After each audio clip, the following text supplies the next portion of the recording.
Maravilhas, meus queridos irmãos, Haris, Kai e Irene.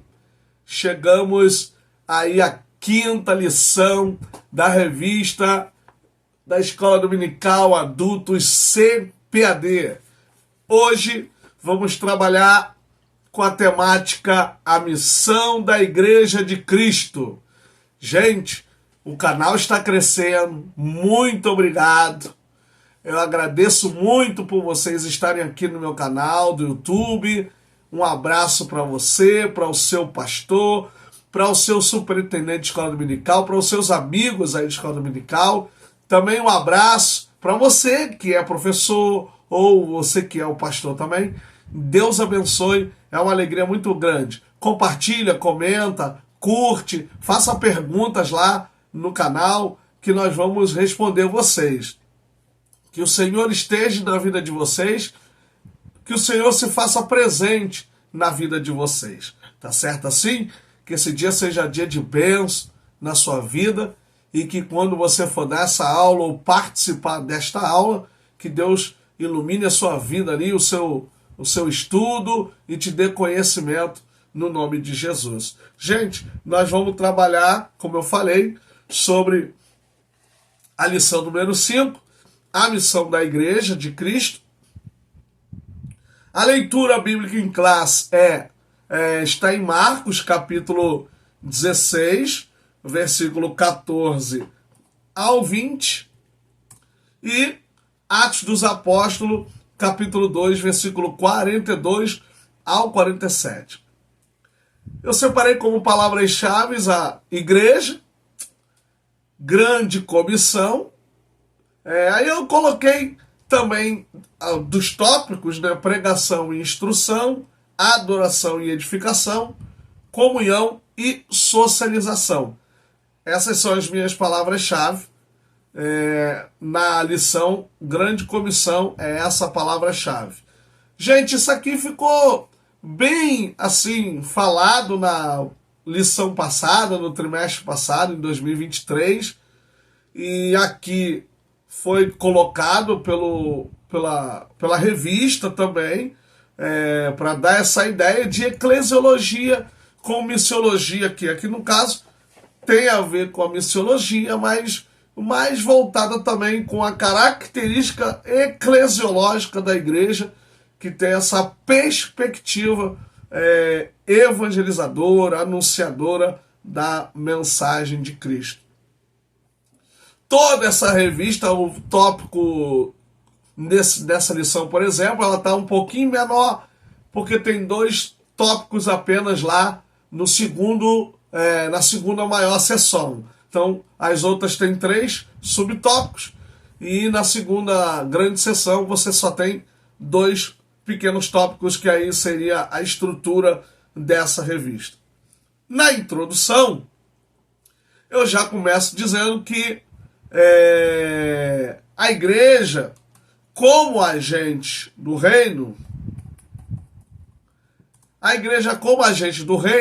cumpre a sua missão de transmitir a mensagem de Cristo aos homens. Nesse sentido, ela precisa ser obediente à grande comissão. Pregar é a vivência da igreja do Senhor. Quando eu boto aqui obediência à grande comissão, no caso a ordem de Deus, né? Então pode até colocar aqui como se fosse um passivo aqui, porque a ação, no caso, é de Deus e a gente tem que obedecer essa ação. Então, logo, a igreja, ela realmente, isso ficou bem claro como quando nós falamos sobre igreja e o reino. Então, a igreja é um agente, é um porta-voz, é alguém que traz a mensagem, e ela se preocupa com a mensagem de Cristo, o anúncio do Evangelho, e a vivência da igreja é pregar a palavra, é anunciar, entre outras, né, gente? É anunciar a palavra de Deus, é transmitir a palavra de Deus aos homens, às mulheres que estão espalhadas neste mundo afora. Então, o papel da igreja, a vivência da igreja. Então, nós já vimos que a igreja é um lugar natural aonde o Espírito Santo quer estar. E agora nós estamos dizendo que a igreja ela tem na sua essência, na sua vivência, a pregação do Evangelho, a proclamação do Evangelho. Então, proclamar o Evangelho é algo sublime para a igreja. Então, a igreja ela não se cansa, ela não se cala, ela sempre irá anunciar aí o Evangelho de Jesus. Ou em lugares tranquilos, ou em lugares inóspitos, ou em lugares mais violentos, ou em lugares mais perseguidores, a igreja ela vai continuar proclamando, porque essa é a vivência da igreja. E essa vivência pode levar também a perda da vida aqui na terra, mas o lucro maior, o ganho maior, que é a vida eterna em Cristo Jesus. Primeira grande sessão, pregação e instrução. Então já na grande sessão você já tem a temática de duas coisas de muita importância para a igreja, que é a pregação e a instrução. Então, o primeiro tópico, proclamando as boas novas. Eu reafirmo aqui as duas qualidades que a igreja precisa ter: fazer tudo para a glória de Deus e salvação de almas. Nós falamos isso em outra lição. A maneira de ganhar vidas para Jesus é a pregação das boas novas. Por isso, é preciso entendermos o verbo querizo, que no Novo Testamento traz o sentido de proclamar, anunciar publicamente, publicar, pregar a verdade religiosa, o evangelho com seus privilégios e obrigações. Então, gente, não é uma pregação de um evangelho fácil e barato. Porque me parece que a pregação de hoje ela está mais priorizando os privilégios que o evangelho pode dar do que as obrigações. Repito aqui uma palavra, né, uma frase, que nós estamos vivendo num período de uma igreja relativa. Né? Eu já ouvi falar de verdade relativa, do relativismo, do absoluto e do relativo, mas aqui acredito que eu estou cunhando espero que não, igreja relativa. O que é a igreja relativa? É realmente uma igreja que prega, até prega o evangelho, mas prega os seus privilégios e não prega as suas obrigações. E aí nós temos pessoas, ou outras igrejas até, que acusam igrejas de falso moralismo, de legalistas e tal. Só que o evangelho, ele tem os seus deveres também, ele tem as suas obrigações. Você olha, por exemplo, o Sermão da Montanha, no capítulo 7 do Evangelho de Mateus, versículo 12, que é o versículo chave e também o versículo da lei de ouro ali, que diz: aquilo que quereis que os homens vos façam, fazei vós também. Então o evangelho implica também em obrigações.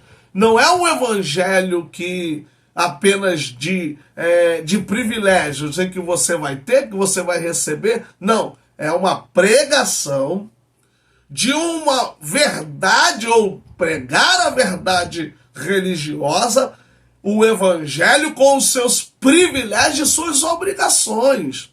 E eu aprendi uma frase que, às vezes, nós temos na liberdade mais deveres do que direitos.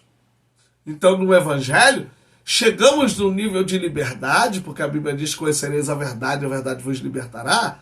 Então, essa verdade que liberta também aponta que nós temos algumas obrigações. Então, a pregação, esse queriço, esse negócio de pregar, de anunciar publicamente, exige também de nós esse comportamento com as obrigações.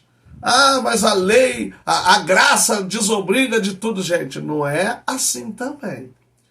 Paulo diz: que diremos, pois?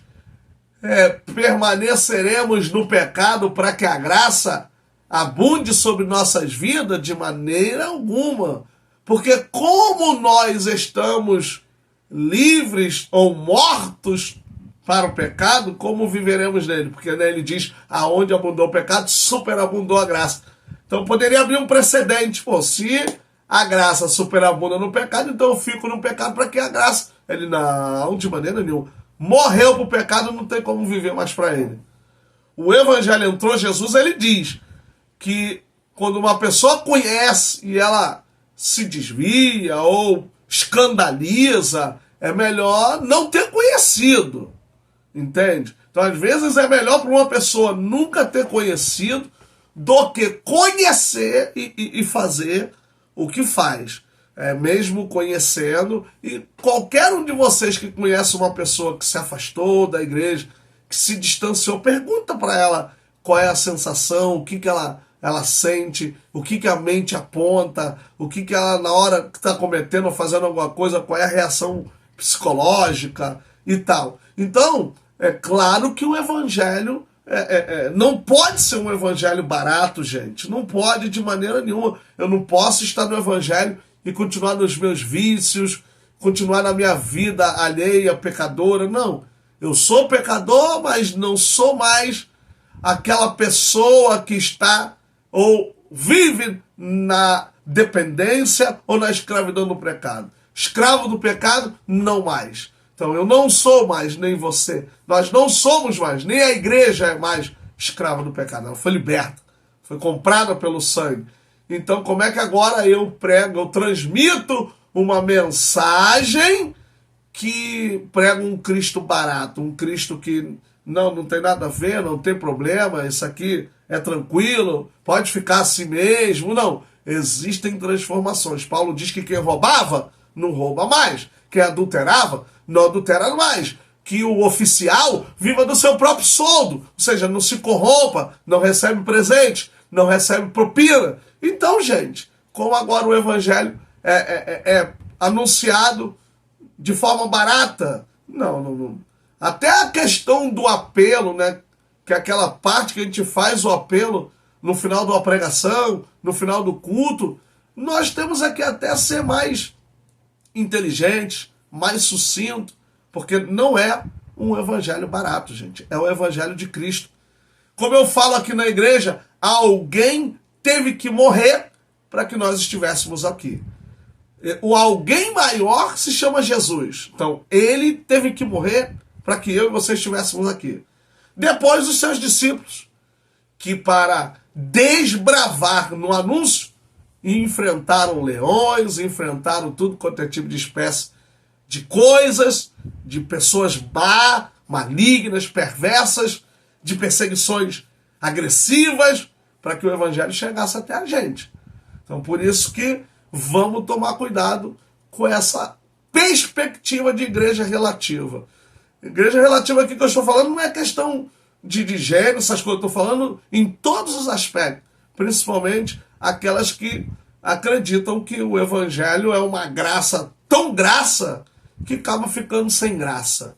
Entende? Então, não podemos aceitar esse evangelho barato, que as pessoas podem continuar nos seus vícios, nos seus pecados, e aí inventaram um termo aí, pecado emocional. Então, olha como é que a gente está chegando no nível que só Jesus. Dentro dessa perspectiva, também faço aqui uma consideração com o que a gente vê nas redes sociais, com tanta chocarrice, com tanta brincadeiras assim que fazem com a palavra, com os dons, com as manifestações. E às vezes a gente vê vídeos de outros segmentos, você não vê as pessoas fazendo tanta chacota, brincadeira com o próprio segmento que faz. Só no nosso mundo que a gente está vendo isso, no mundo principalmente pentecostal, que se diz pentecostal, a gente tem visto essa chocarrice, essas coisas exageradas, os stand-ups, essas coisas todas, como que se o evangelho realmente fosse uma coisa barata. Então, assim, alguém realmente teve que morrer, gente, para que nós chegássemos a ter aqui. E eu não não olho muito por esses lados da brincadeira, porque Jesus realmente teve que sofrer para que nós tivéssemos vida. O objeto da pregação. Um outro termo que pode ser sinônimo do que nós falamos anteriormente aí, no significado, é o verbo euangelizo, que pode ser traduzido como trazer boas novas, anunciar ou proclamar. Tá vendo? Ele é sinônimo do queridos. Anunciar ou proclamar, especialmente do Evangelho de Cristo e tudo que pertence a ele. Tá vendo? É sinônimo. O objeto da pregação, então, é o Evangelho de Jesus, pregado desde os apóstolos até os nossos dias. Então, a pregação, a boas novas, o trazer boas novas. Gente, eu lembro ali daqueles dois homens que foram... um foi designado porque o outro pediu, deixa eu ir, eu quero anunciar. Ele, você pode até ir, mas a mensagem é com fulano. Então, um vai e quando chega alguém lá na sentinela, eu vejo alguém. Tá sozinho. Então, geralmente, quando tá sozinho, traz boas novas. E aí, qual é a mensagem? Não tenho mensagem. Tá. Eu vejo outro correndo. Também tá sozinho. Boas novas. Qual é a mensagem? Aí ele vai e dá a mensagem ao rei. Traz a mensagem ao rei. E o outro não tinha mensagem. Gente, nós precisamos saber qual é o nosso objeto de mensagem. Todo ele está dentro da Bíblia Sagrada. Mas isso não me exime, por exemplo, de usar textos que contribuem com a interpretação. Então, a revista Escola Dominical, ela é a palavra de Deus? Não, ela contém a palavra de Deus. Mas ela é um subsídio da Bíblia. Desculpa, gente. Estou ainda recuperando também de uma gripe. Então ela é um subsídio da Bíblia Sagrada. Meu livro, outros livros, comentários, teologia sistemática, teologia pública, pastoral, são subsídios. Auxiliam na interpretação, no conhecimento da palavra. Mas o objeto de pregação, o objeto do anúncio, o objeto da mensagem é a palavra de Deus. Então é ela que tem que ser a base. É o evangelho, é a proclamação da palavra. A gente também precisa parar e analisar qual é o tipo de mensagem que está sendo pregada. Eu vejo mais uma mensagem hoje antropocêntrica, um Deus mais a serviço do homem. Não confronta mais. A mensagem tem que confrontar, tem que mostrar para a pessoa quem ela é, sua situação, sua posição diante de Deus. Porque é isso que a Bíblia fala, é isso que a Bíblia mostra. Quando Isaías vê a glória, ele reconhece: eu sou pecador. Quando Jesus faz um milagre lá no mar, o Pedro junto com o seu irmão se dobram diante de Jesus, se afaste de nós, porque somos pecadores. A glória de Deus, a palavra de Deus precisa mostrar isso para o ouvinte, não acusando, mas mostrando: olha, você está nessa situação e a mensagem tem condições de te tirar dessa condição. E o evangelho tem possibilidade de transformar a sua vida. Então a pregação confronta, ela não acusa, ela não diz logo qual é o destino dessa pessoa. Mas pelo contrário, boas novas. Se é boas novas, como é que eu digo que ela vai para o inferno, que ela vai para a condenação? Isso não é boa nova. Boa nova é: arrependei-vos. O reino do céu chegou até vocês. Jesus veio para salvar. Foi essa mensagem que Zaqueu ouviu.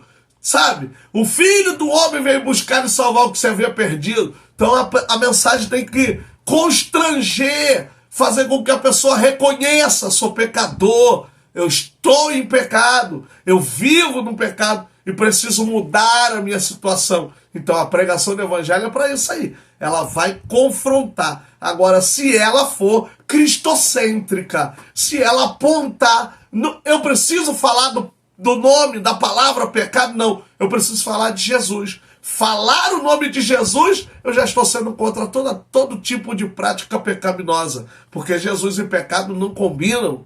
entende? Mas Jesus liberta o homem do pecado, e isso a partir da pregação.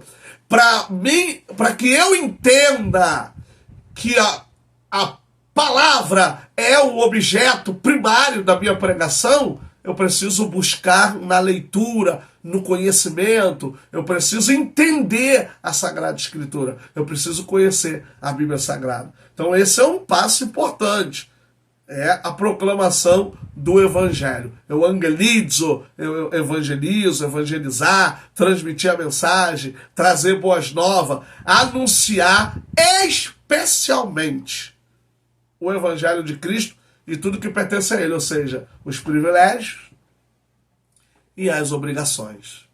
É sinônimo de que isso. Uma outra questão de muita importância, ainda na primeira grande sessão, que trabalha a pregação e a instrução, os dois primeiros tópicos nós trabalhamos aqui, lembrando que isso aqui todo mundo já tem uma ideia, que Jesus tinha um ministério triplo, né? Ele pregava, ele curava e ele ensinava. Então, uma boa parte do seu ministério era o ensinamento. Dos três, o ensinamento tomou um espaço bem grande no seu ministério. Mesmo que de 3 anos de ministério, mas o ensino. E isso é desprezado. Uma boa parte das igrejas não tem essa parte do discipulado. Estão discipulando os convertidos. Um outro objetivo da igreja, e não menos importante dos que já foram mencionados aqui, é o discipulado. É necessário investir nessa área, pois, senão, ganharemos almas e as perderemos em seguida por falta de conhecimento. É nesse contexto que temos o verbo mateteu, que significa discipular, ou seja, como verbo intransitivo, ser discípulo de alguém. Como verbo transitivo, educar como discípulo, ensinar, instruir. E o substantivo matetes significa um discípulo, estudante, seguidor de mestre. Essa aqui é o que cabe no Novo Testamento. Tem um mestre e tem os seus discípulos, matetes, que é os seguidores de Jesus. Então esse outro objetivo da igreja, ele não é menos importante de glorificar Deus, de salvação de almas. Não, ele tem a mesma importância, porque salvar almas implica também em manter essas pessoas salvas. E aí é trabalho dos mestres, dos professores, daqueles que ensinam, que têm a paciência, porque não é fácil, entende? Disciplinar pessoas que estão chegando, ainda estão se reeducando, ainda estão se adaptando ao sistema que é mais tranquilo, que é mais calmo do que aquela vida frenética que a pessoa vivia lá no mundo, ainda mais numa cidade grande como Rio de Janeiro, São Paulo e outros mais. Então a gente tem que entender isso. Então é um trabalho custoso. Gente, não se diz que gastou em vida, se investiu, entende? Então há um investimento, e às vezes esse investimento é a longo prazo. E vou dizer uma coisa para vocês, quanto mais a gente investe nessas pessoas que aceitaram Jesus em nossa igreja e ficaram conosco, serão os melhores obreiros trabalharão com afinco, amarão a igreja, porque vão reconhecer. Às vezes quando a gente recebe de fora, eu não vou aqui generalizar, mas a maioria das pessoas que dão problema na igreja são aquelas que vêm de outra igreja, às vezes.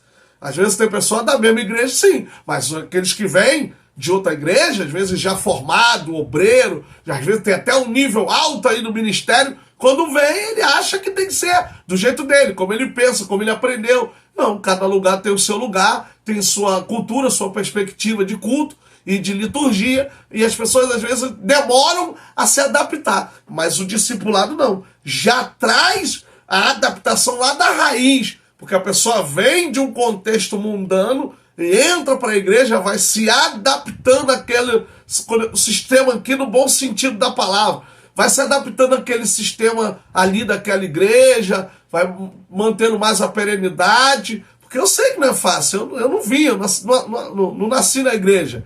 É um processo que dura, às vezes demora, leva um tempo, e isso tem sim um gasto financeiro. Se a gente olhar para o gasto, então, irmãos, não é o objetivo da igreja proclamar.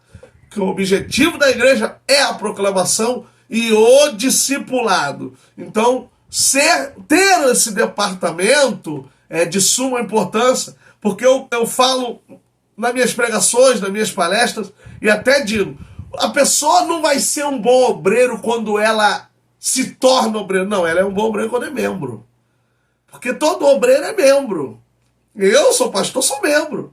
Então, todo obreiro, ele é um bom obreiro, não é porque ele chegou ao ministério de obreiro, não, é porque ele foi um bom membro. Por isso que ele se tornou obreiro, porque ninguém coloca um obreiro se ele não for um bom membro.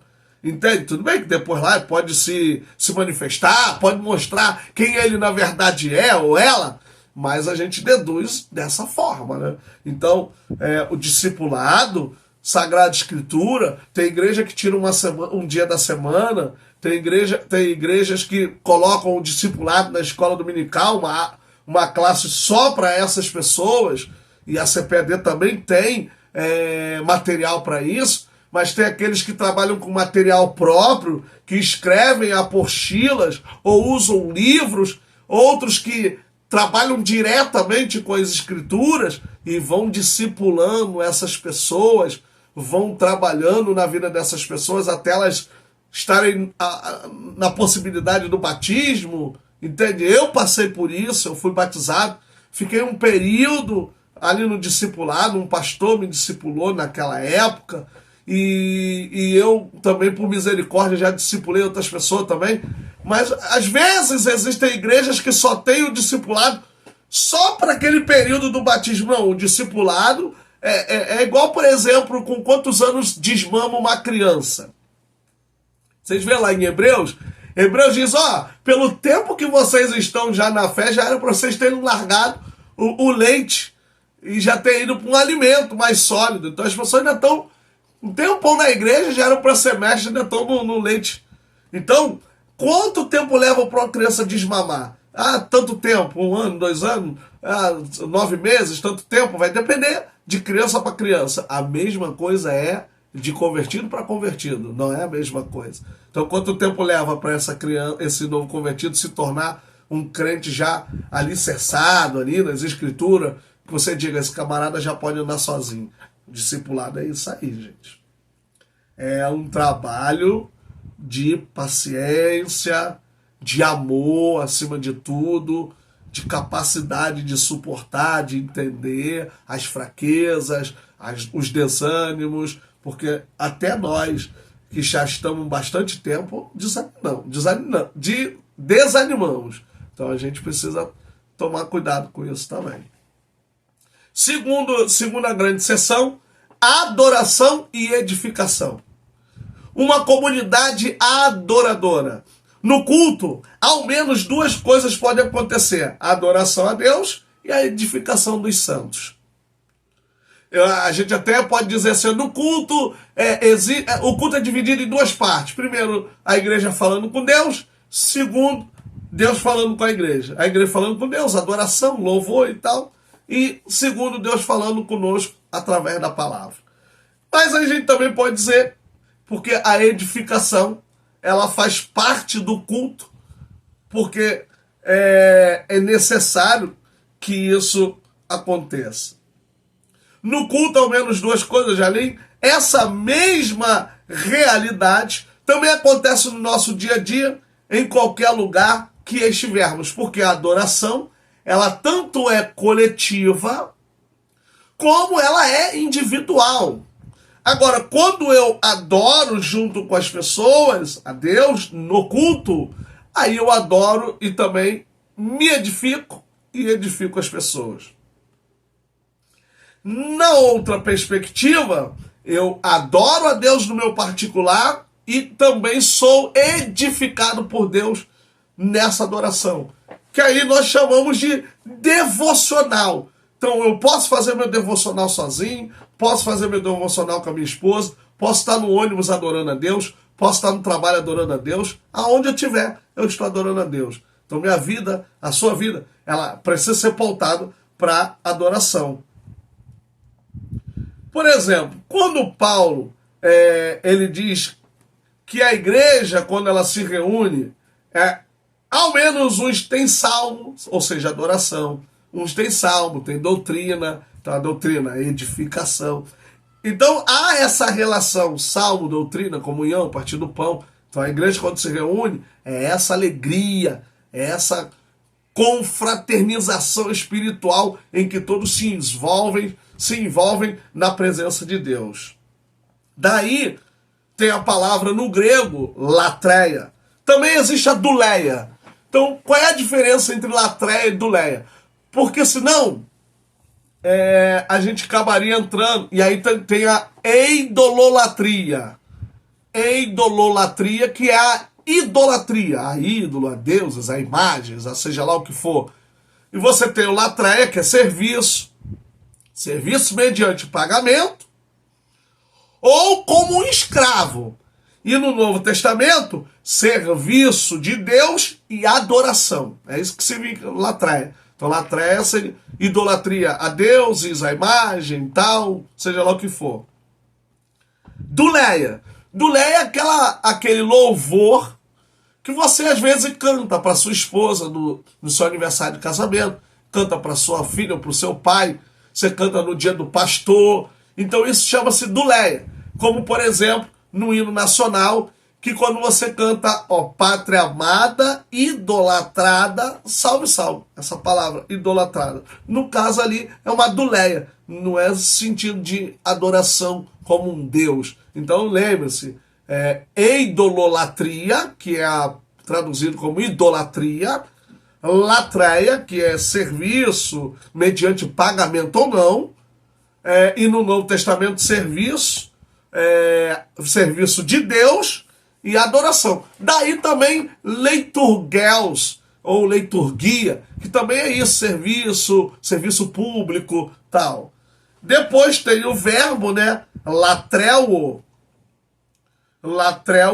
que significa trabalhar por salário como escravo, trabalhar com salário ou como escravo, é a mesma coisa que substantivo, mas aqui no caso do verbo. Já no Novo Testamento está em relação a Deus, servir e adorar. Então, por isso, há a importância da reunião dos santos em adoração e o devocional particular.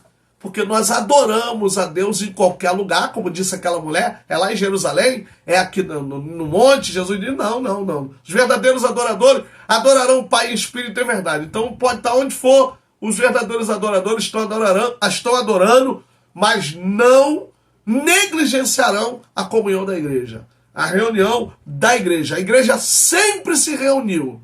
No dia de Pentecostes, estavam todos reunidos no mesmo lugar. Paulo, quando vai para Filipos, e Paulo chegando em Filipos, procurou um lugar de oração.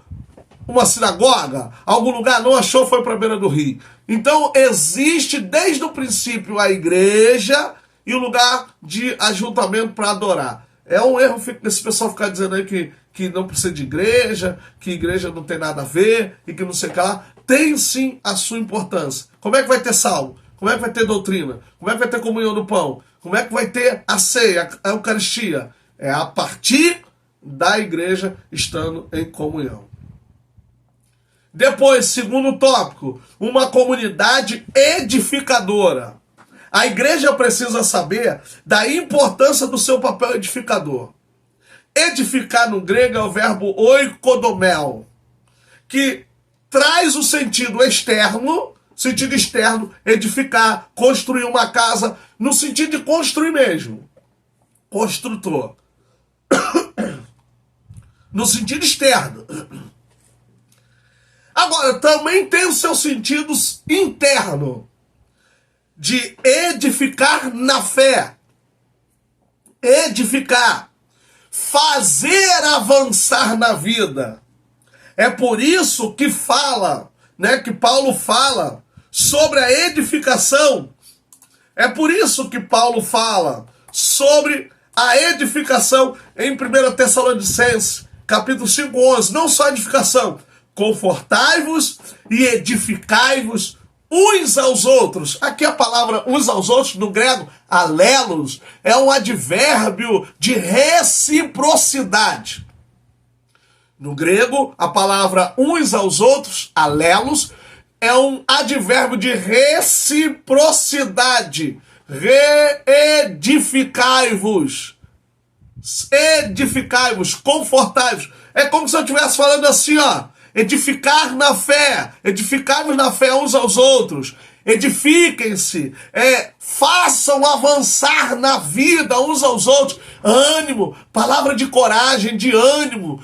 Você não vai desistir, você não vai parar, você vai vencer. Vamos lá, assim como Deus fez na minha vida, vai fazer na sua. Então, fazer com que as pessoas avancem na fé, na esperança, no amor. Então, é importante, sim, o papel edificador da igreja. Então, no mundo externo, edificar, construir templo, casa, qualquer coisa, porque vem da raiz de oik, que daí sai oikós, oikia, que é casa, oikodompotes, oikodomels, e outras mais expressões que saem dessa raiz também. Então, edificar, ela tem esse sentido que está aqui na Bíblia, interno, que é fazer com que a pessoa avance na vida, aumente, edifique, firme a sua fé, estabeleça a sua fé. E isso é de todos nós, é dever de todos nós. Por isso, porque só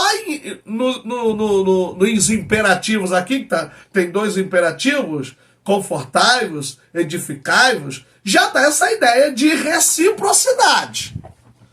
Mas você tem o reforçativo, você tem aqui a ênfase uns aos outros. Então, esforçai-vos, edificai-vos uns aos outros, alelos do grego, ou seja, reciprocidade. Eu poderia estar confortai-vos e edificai-vos de maneira recíproca. Então, a gente pode ter essa reciprocidade. Então, uns aos outros significa que eu preciso ser recíproco a cada um dos meus companheiros da igreja de Deus nesta terra. Gente, que maravilha, hein? Terceira grande subseção, comunhão e socialização. A fé na esfera fraternal. Vemos em Atos 2:42 a importância da comunhão. A expressão perseveravam na comunhão significa que, mesmo em meio a todo tipo de perseguição, a igreja primitiva não perdia a capacidade de viver em amor e unidade. Isso se caracteriza numa fé na perspectiva fraternal entre os irmãos. Então, comunhão, koinonia, a ideia de viver, de compartilhar, de ter algo em comum, mesmo em perseguição. Porque é isso, e perseveravam, essa frase, e perseveravam na comunhão, significa isso. Mesmo em meio em perseguição, a igreja não perdeu a capacidade de viver unida, de viver em fraternidade, de ajudando uns aos outros, como está em cima, edificando e consolando, porque imagine nesse período de perseguição, e a igreja ainda manter, dividindo os seus bens e retribuindo, dividindo para cada um dos membros, que de maneira que ninguém tinha necessidade. Então, hoje nós vemos uma igreja muito mais individualista, uma igreja muito mais preocupada consigo mesmo, no indivíduo, do que no coletivo. Isso não é bom, e isso demonstra que a igreja não está perseverando em comunhão. Segundo tópico, unidade e fraternidade. Esse tópico está ligado ao anterior. Pois sem comunhão não há como viver em unidade e fraternidade. Não tem como, gente. Se você não tem comunhão, como é que vai ter unidade? A unidade depende da comunhão. A fraternidade, coisa fraterna, amor fraternal, também depende da comunhão. É por esse motivo que somos chamados de irmãos. Por que na igreja nós somos chamados de irmãos? Não somos chamados de primos, de amigos? Não, de irmãos. Laços familiares que são fortes. Irmãos são fortes. Eu tenho 2 irmãos, então somos 3. Somos muito unidos, somos fortes na união. Porque somos irmãos. Claro que tem irmãos que não se amam, não se falam, mas não é essa a regra. A regra é o amor fraterno, o amor entre os irmãos. Isso é que é importante. Por isso somos chamados de irmãos. O próprio Jesus orou pela unidade da igreja em João 17. Façam com que eles sejam um, assim como eu e tu somos um. Então, gente, a unidade da igreja, ela precisa de ter metas e regras estabelecidas. A regra do amor recíproco, do perdão recíproco, da capacidade de liberar o perdão, de viver sem mágoa, de conseguir sobreviver e conviver junto, conviver com as pessoas, conviver ali com as diferenças, porque cada um tem sua perspectiva mental, perspectiva de Bíblia, perspectiva de interpretação, de louvor, de adoração, mas na hora da fraternidade, isso tudo aí tem que estar em comum, gente. Precisa estar em comum. A fé, e aqui o último tópico, a fé na esfera social. Eu já começo com o Tiago 17, que ele resume muito bem esse tópico dizendo: assim também a fé, se não tiver obras, por si só está morta. No contexto social, a igreja tem o potencial de fazer o que o Estado não faz, gente. A igreja entra em lugares que ninguém quer entrar. Ela muda a perspectiva de homens e mulheres. Gente, da onde eu vim, quem eu sou hoje, foi a partir da igreja. Como eu falo, onde o evangelho chega o desenvolvimento. Eu não estudava, não tinha curso superior, não tinha sequer o ensino fundamental completo, não tinha. Aceitei Jesus com 16 anos, com 14, com 13, 14 anos eu parei de estudar na 5ª série do ginásio, que era naquela época. Aí entrei na igreja, voltei a estudar, aí depois tive que fazer o supletivo. Quando entrou em 2012, no final de 2012, eu falei, tem que estudar. Fui para a graduação, fiz a graduação em teologia. Aí dali peguei gosto, aí fiz o grego, 3 anos de grego na UFRJ, no CLAC. Depois eu fiz grego avançado, hebraico avançado na PUC, Rio de Janeiro, uma das melhores faculdades do Brasil. Aí fiz o mestrado, 2 anos de mestrado, 2018. Aí concluí com menos de 2 anos, mas mestrado é 2 anos. Aí em 2019. 2020 fiquei o ano todinho pesquisando. Em 2021 entrei no doutorado em teologia, na área mais difícil. Teologia bíblica é mais difícil, porque exige grego e hebraico, exegese pura. 4 anos, estou finalizando agora. Estou no último ano agora. Estou no último ano do doutorado agora, defendo a minha tese até fevereiro do ano que vem, 48 meses. Já fiz domingo uma prova para entrar numa outra graduação numa universidade federal. Mas quem eu era no passado, é que eu não vou dar meu testemunho. Com 14 anos, gente, fui jurado de morte. Pessoas iam me matar. E olha o desenvolvimento. Então a igreja tem esse poder. Ah, mas a igreja, quem pode é Deus. Gente, eu não comparo, Deus está acima de tudo, mas Ele deu. Eis que vos dou autoridade, eis que vos dou poder. Então a igreja tem, ela tem a licença, ela tem a outorga de Cristo para fazer o que Ele fez. Vocês farão obras maiores do que a minha. E foi lá, a igreja foi lá, onde ninguém foi, e me trouxe. E fez o que está fazendo agora também em mim. E muitos, eu sou apenas um exemplo de centenas de milhares. Entende? Então o evangelho entra onde o Estado não entra, onde aquele camarada está lá naquela viela, naquele lugar. E é esse o seu papel de desbravador. Vai lá com coragem, busca essa pessoa. E fala para ela que Deus vai mudar a vida dela. Que Jesus tem um caminho novo para essa pessoa. Então a igreja entra em lugares que ninguém quer entrar. Ela vai lá no lixão. Entende? Ela vai lá onde está a lama, onde está aquilo tudo, é lá, a igreja vai lá, ela entra. ela muda a perspectiva de homens e mulheres, potencial suicida, potencial homicida, potencial agressor, ela muda, ela restabelece. A igreja é um agente transformador e ressocializador. Quantos ex-presidiários, quantas ex-isso ou ex-aquilo que estão vivendo uma vida em família, casados, são obreiros, obreiras da obra do Senhor. Por quê? Porque aonde todo mundo disse não tem solução, não tem jeito, não vai lá. A igreja, não, é lá que nós vamos. É lá que nós entraremos. É isso, meu povo. Jesus é muito bom, maravilhoso. Se vocês não tivessem ido aonde eu estava, eu não estaria aqui. Se a igreja não fosse aonde você estava, a igreja, você não estaria aqui. Olha a tua vida, gente. Quem você era e quem você é hoje. A igreja fez muito mais pela gente do que o que nós fazemos por ela. Conclusão. Segundo Lutero, a igreja é, ao mesmo tempo, um grupo de pessoas que são justas e pecadoras. Mas ela conhece o seu lugar na fé e na sociedade. Nesse sentido, a igreja vai triunfando na comunhão e no serviço